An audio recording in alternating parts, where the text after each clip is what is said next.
Hello kids, mommies, daddies, and friends. Welcome to the Story Hour. Today, I'm going to tell you a story about a man named Joshua, a great leader of God's people, the Israelites. Joshua was already old, but his heart was still strong for God. He had led the people into the promised land, and now he wanted to remind them of something very, very important. One day, Joshua called all the tribes of Israel to come together at a place called Shechem. The people came, fathers, mothers, children, leaders.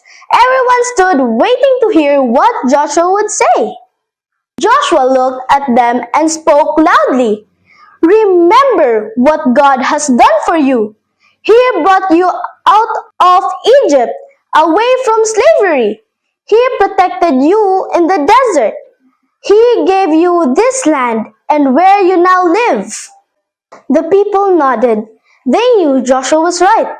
But Joshua also knew that some of them were still keeping idols, fake gods, from the countries around them.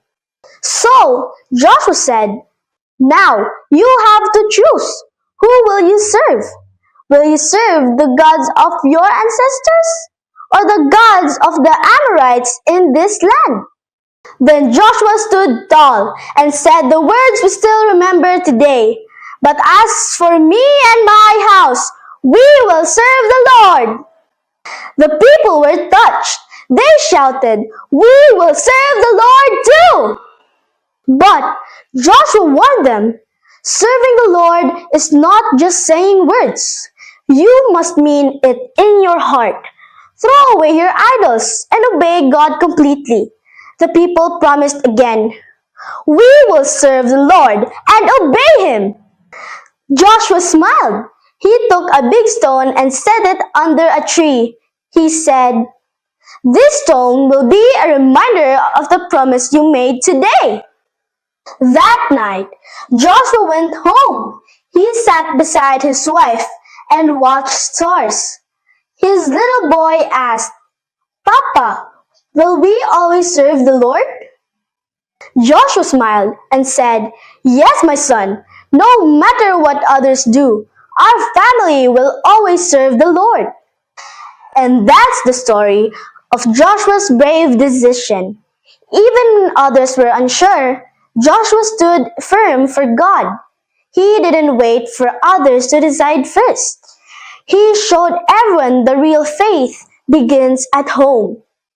So remember, boys and girls, even if others forget God, even if the world chooses differently, we can stand like Joshua, strong, faithful, and true. Let's choose God not just with our words, but with our hearts, our actions, and our families. Because the greatest decision we can ever make is to serve the Lord together. So today, let's all say it with confidence and joy. As for me and my house, we will serve the Lord.